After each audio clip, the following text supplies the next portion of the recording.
Hello. I'm responding from this channel just cause. Um, alright, smoking. I told you guys I was gonna respond separately to this one because this one obviously plays a part in my life. Um, I'm gonna answer my own questions and then I'm gonna probably talk and ramble about stuff. So, here we go. Am I a smoker? Yes, I am a smoker. How long have I been a smoker? I didn't actually ask that question, but I have been a smoker since I was about, 13 or 14, so over 20 years.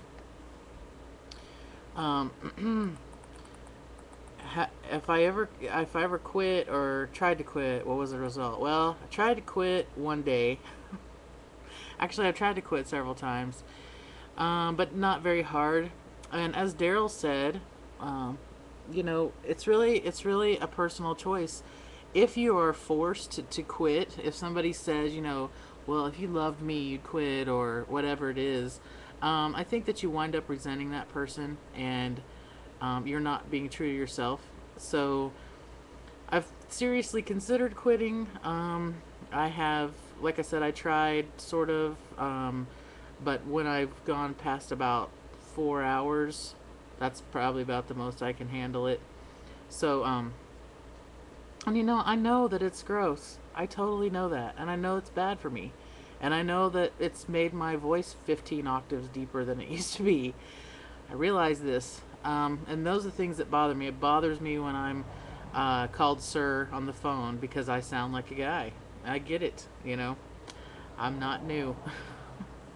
Um, but what happens to me when I don't have a cigarette for a while, and usually it starts at about 2 hours, but then 4 hours. By 4 hours, I'm freaking out. But is I get very mean. I get extremely mean and anxious and um, angry. I get very angry, and it's definitely addictive. It's definitely an addiction, and I do think that the tobacco companies add things, um, preservatives and things like that. I mean, I know at one point I heard that they added formaldehyde to cigarettes. They do have natural cigarettes that have supposedly have no additives or anything. I forget what they're called though. But anyway, those do exist. But I haven't ever tried them. I'm curious if they would help with the cravings. I am sure that if I quit, I would gain more weight. Positive. There's no question because I snack a lot as it is. So not smoking would probably put me in the more snacking zone. What other questions did I ask? Oh, what about secondhand smoke? I'm sort of torn on that topic because my grandmother and grandfather, my grandfather smoked pretty heavily, and now he wound up dying of a heart attack, and this was before I was about 2 when he died, so I never really got to know him, but he smoked around my grandmother, and my grandmother lived um, a long life. Now my great grandmother on my mom's side, she died when she was 100 years old, and she smoked. I think it's the secondhand smoke thing and the smoking thing. I think is to a point at least genetic, how it affects you. But I've also heard that people who have smoked for a long time and who quit, that like 10 years later they wind up, something bad happens, like they get cancer or whatever. So and this is all hearsay. I don't know for a fact. I haven't really done any specific research on it, but I don't know. I think it's definitely possible that secondhand smoke causes problems, but I don't know if it's a scientifically proven fact or not. I'm sure that there are statistics about it, but again, I haven't researched it myself. As far as consideration, now this is something that I didn't put in my question list, but as far as consideration goes, I consider myself to be one of the most considerate smokers in existence because number one, I will ask people who don't smoke if they mind if I smoke.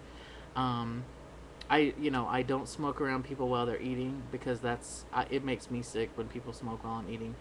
Um, I if I see a a child nearby, I will either put my cigarette out or I'll walk away and go somewhere out of the range of that child. If I see a pregnant woman coming towards me, I will do the same thing.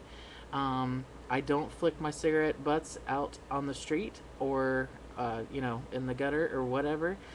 And it pisses me off to no end when I see an ashtray right there readily available and there are cigarette butts on the ground. Oh my gosh, that makes me so mad. Also, people flicking cigarettes out their car. California wildfires ring a bell to anybody? I really truly believe that some of those, not all of them, of course, but some of those were started by somebody flicking their cigarette butt out the window. And I think that is the most stupid thing. I mean, obviously you're a smoker, so you're doing something stupid anyway. And I'm speaking for myself too. But when you put on top of it the fact that people are throwing their cigarette butts on the ground and flicking their cigarette butts out the window and have no consideration for other people, really, does it really, is it that much of a mystery why people are so against smoking and don't want smoking in inside or within a certain range of a building, or why people are so down on it? I think if more smokers were considerate to other people, and I'm not saying that non-smokers should get special treatment or whatever. I'm just saying that we're doing something that affects other people, whether it just is smelly or whether it actually, brings on asthma attacks or whatever. This is something that we're choosing to do to ourselves. Why should we impose that on other people? That's how I think about it. As far as the smoke breaks thing, I'm surprised, and I haven't watched everybody's. Well, no, I think I have watched everybody's response, but the smoke breaks thing cracks me up because I have very strong opinion about this part. If I could smoke at my desk, which since I work from home, I could get a lot more done. And I tell you, I do get a lot more done since I don't have to stop, get up, and go outside to smoke a cigarette. In the workplace, though, I know you guys have to get up and go outside, and people bitch and complain about the fact that, well, why do they get to go outside? Well, you can get up and go outside too. Nothing's stopping you. If you have structured breaks, then the smokers go out during their structured breaks too, right? So I don't have any sympathy for people who don't smoke who complain about smokers going on breaks, because it's not. A break is a break, and you can take one just as much as we can as far for smoking. So that's my offensive moment where I'm saying that, because that's always bothered me. People complaining about that. That's just silly. Complain about the fact that you're not getting a raise. That would be more of a complaint, in my opinion, than they get to go have a smoke and I don't. Well, start smoking then. Don't start smoking. I'm just saying. Yeah, and if you haven't ever smoked, thank you, and please don't smoke. It is gross and disgusting, and makes you not be able to breathe very well. And the more you smoke, the less active you are, and and going up and down stairs is hard because you get short on breath easy and stuff. I mean, if you haven't smoked, you have made the right decision, and I applaud you for it. I was a victim of it's cool to smoke when I was a kid, and that's why I started so young, and I'm definitely paying the price now. So I'm off my soapbox. That's my response to this one. I'll see you guys next time. Bye.